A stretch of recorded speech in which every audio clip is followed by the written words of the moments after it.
A Journalist's Pursuit of Truth in a Small Town. "Hello, I'm George," I said to the person I approached. "Do you know if the newspaper is hiring?" The person thought for a moment. I'm not sure, but you can ask the editor. His office is down the street," he said. "Thanks," I said with hope. Later, I went to the newspaper office and met the editor. "Hi, I'm George. I want to work as a journalist. Are there any job openings?" The editor looked up. Not right now, but we're always looking for good writers. Can you leave your resume with me?" he asked kindly. "Sure," I said, handing him my resume. "Thanks for considering me." Leaving the office, I felt a mix of feelings. I was disappointed there weren't any jobs, but I was also hopeful. One day, I found a small building with a sign that said The Gazette. I went inside and met a woman. "Hello," I said. "I'm George. I want to work as a reporter. Is Mr. Thompson here?" The woman smiled. "Yes, he's in his office. Let me tell him you're here," she said. Soon, I was outside Mr. Thompson's office. "Come in," he said. I introduced myself. "Hi, I'm George. I want to be a reporter. Your newspaper seems like a good place." Mr. Thompson thought, "We don't have full-time jobs now, but we have internships. Would you like to be an intern?" "Yes," I said excitedly. "I'm ready to work hard and learn everything I can." Mr. Thompson smiled. "Great. I like your energy. Let's start you as an intern. If you do well, there might be a permanent job later." I thanked Mr. Thompson a lot for the chance and left the office feeling happy. Being an intern at The Gazette was a step closer to my dream of being a reporter. I found an old mystery while doing research for an article. It's about someone who disappeared a long time ago, and nobody knows what happened. I wanted to know more and maybe solve it. Me. "Hey, have you heard about this old mystery? Someone went missing years ago and they never found out what happened." Friend. "Wow, that sounds interesting. Are you going to write about it?" Me. "Yeah, I think so. I want to know more and see if I can solve it." As I looked into the mystery, I found old newspaper stories and talked to people who knew the missing person. Every new thing I learned made me want to know even more. Me. "Hello, Mrs. Johnson. I'm George, a reporter. I'm investigating the old mystery about your son's disappearance. Can I ask you some questions?" Mrs. Johnson. "Oh, I remember that like it was yesterday. It's been so long, but I still wonder what happened to him." Me. "I understand. I promise to do my best to find answers." Mrs. Johnson let me ask her questions, and I kept looking into the mystery. I talked to more people, checked old police papers, and went back to where it happened. Every new thing I found made me want to know even more. Me. "Hi, Officer Smith. I'm George, a reporter working on the old missing person case. Do you have any records or information that could help me?" Officer Smith. Let me check our files. There might be some old papers that could help." Me. "Thanks a lot. Anything you find could help me solve this mystery." As I continued, I felt like I was getting closer to solving the mystery. Every new piece of information I found made me think I was getting closer to finding out what happened all those years ago. As I looked into the old mystery, I realized that talking to people who might remember the incident could help. So I decided to interview several folks in town who might remember what happened to the missing person. I talked to Mrs. Smith, who lived in the town for a long time. I told her I'm George, a reporter, and I'm interested in the old mystery. "Do you remember anything?" I asked. Mrs. Smith thought for a moment, then nodded. She started telling me about when she was a girl and how everyone talked about it for weeks. Her memories gave me an idea of how much the disappearance affected the town. Feeling encouraged by Mrs. Smith's story, I went to talk to Mr. Davis, another resident who might know something. "Can you tell me about it?" I asked him, hoping for more details. Mr. Davis remembered a little from when he was a kid. He said he heard his parents talking about it, giving me a different perspective to think about in my investigation. After talking to them, I went back to the office to search through old newspapers and police reports for any clues I might have missed. Jenny, my colleague, helped me go through everything, looking carefully at each article about the missing person. "Let's see what we can find," Jenny said, eager to help me. As we looked through the documents, I felt like we were close to a big discovery. "If we find any new clues, it could be a big breakthrough," I told Jenny, getting more excited with each new thing we found. With my determination renewed, I threw myself into the investigation, hoping to solve the mystery and finally bring an end to the questions that had been haunting the town for so long. As I kept trying to find out what happened with the old mystery, I ran into some problems. Some people in the town didn't want to talk about it, making it hard for me to get information. "Hi, I'm George, a reporter. I'm looking into the old mystery about the missing person. Can you tell me anything?" I asked one person, hoping they could help me. "I'd rather not think about the past. It's best to leave it alone," the person said, not wanting to talk about it. Feeling down because no one wanted to help, I started doubting if I could solve the case. Was I able to figure out such a tricky mystery, or was it too much for me? "I'm not sure about this, Jenny. People don't want to talk about what happened in the past, and I don't know what to do," I told my colleague, feeling unsure. "Don't give up, George. Every investigation has problems. Keep going, and you'll find what you're looking for," Jenny said, trying to make me feel better. Even though Jenny tried to encourage me, I still had doubts. Was I making a mistake by looking into the past, or was there still hope to find the truth? "George, are you okay?" Mrs. Smith asked, noticing that I looked troubled. "I don't know, Mrs. Smith. The investigation isn't going well, and I'm starting to wonder if I'm not up for it," I admitted, feeling lost. "Don't stop, George. You have to keep trying if you want to find out the truth. Keep going, and you'll find what you're looking for," Mrs. Smith encouraged me, giving me some hope. Even though there were problems ahead, I knew I couldn't give up. I was determined to keep going until I found out what happened with the old mystery that had been bothering the town for years. As I kept looking into the mystery, it felt like I was running into problems all the time. It seemed like everyone in town wanted to forget about what happened in the past, and no one wanted to help me. "Hey, Emily," I said to my roommate one evening, feeling frustrated. "I'm stuck with this investigation. I can't seem to find any leads." Emily, always ready to help, perked up at the mention of the mystery. "Tell me more about it, George. Maybe I can help you come up with some ideas." I explained everything to her, telling her about the lack of cooperation I faced. "I feel like I've hit a dead end. I don't know where else to look," I confessed. Emily listened closely, her face showing how focused she was. Sounds like we need to do some good old-fashioned detective work. Let's start by going through the town's old records and archives. There might be something there that could help us solve the case." Together we sifted through dusty documents and old photos, searching for any clue that could lead us to the truth. It was slow progress at first, but suddenly Emily let out a triumphant shout. "George, look at this!" she exclaimed, pointing to a worn piece of paper. "It's a witness statement from the night of the disappearance. I think we might be onto something." My heart raced as I read the statement, realizing its importance. "We need to follow up on this," I said excitedly. "If we can find this witness, we might finally uncover the truth." Emily agreed, her eyes filled with determination. "Let's do it, George.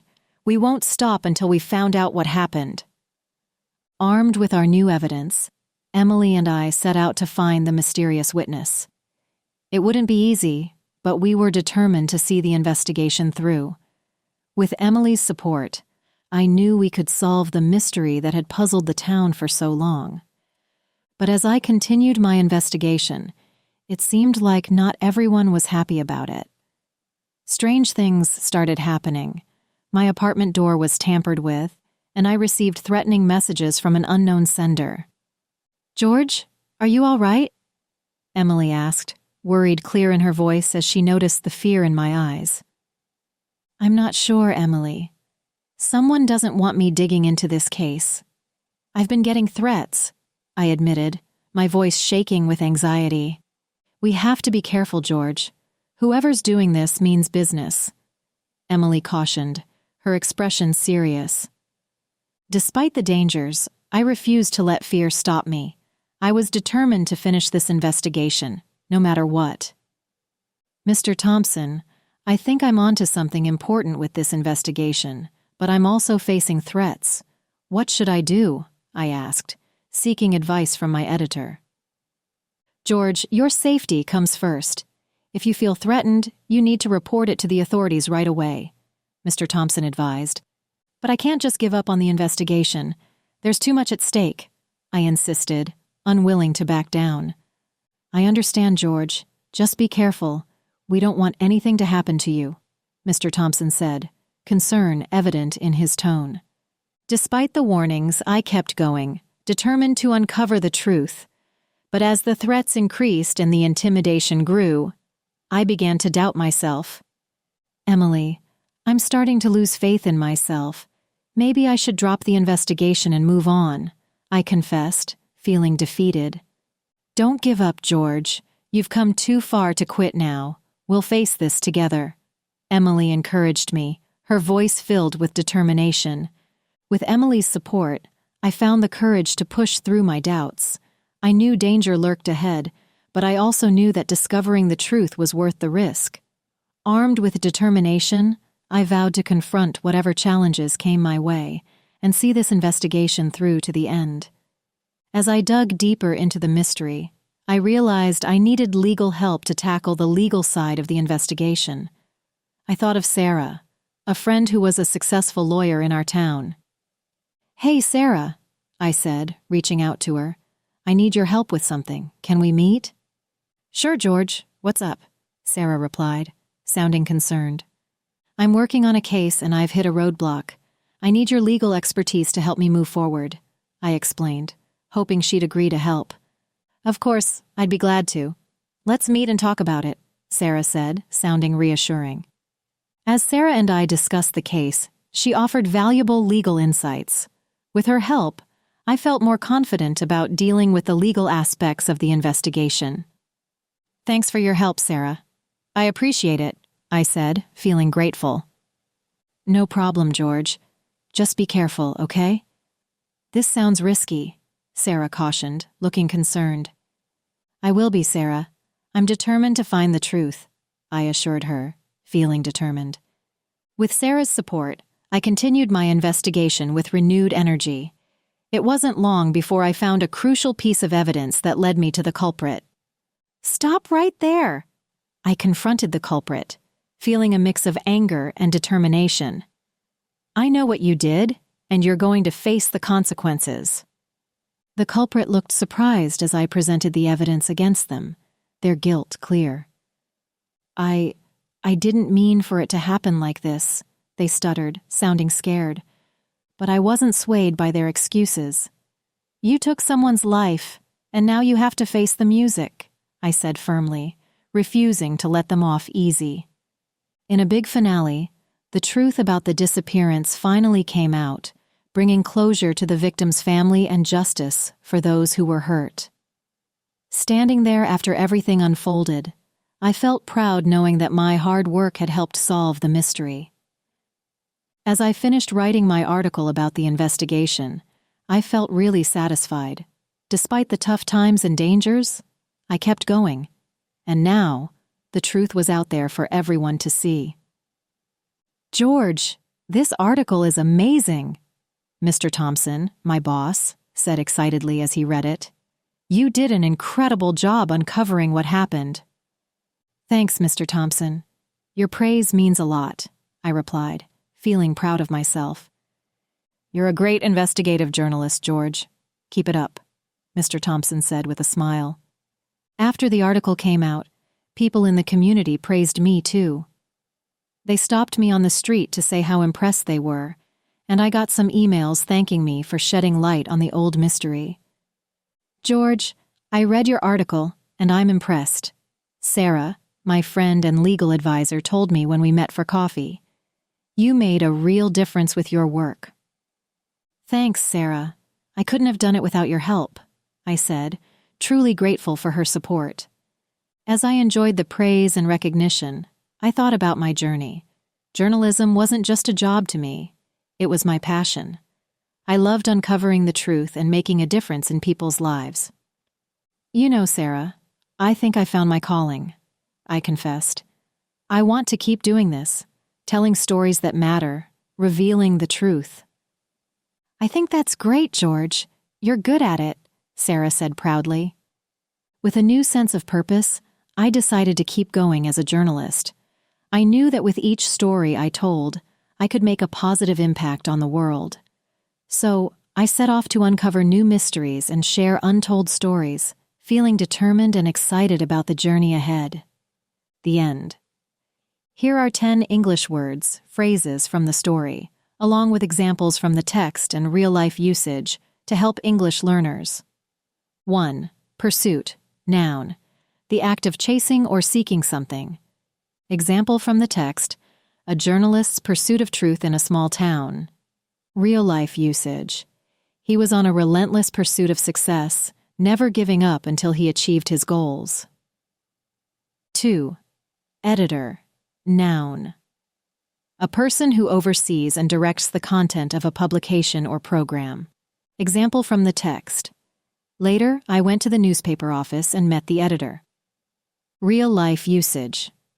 The editor made sure that the newspaper's articles were well-written and factual. 3.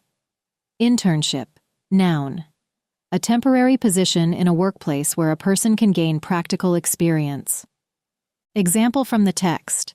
We don't have full-time jobs now, but we have internships. Real-life usage. She completed an internship at a law firm to gain hands-on experience before starting her career. 4. Investigation, noun. The process of examining or researching something in order to uncover the truth. Example from the text. I found an old mystery while doing research for an article. It's about someone who disappeared a long time ago. Real-life usage.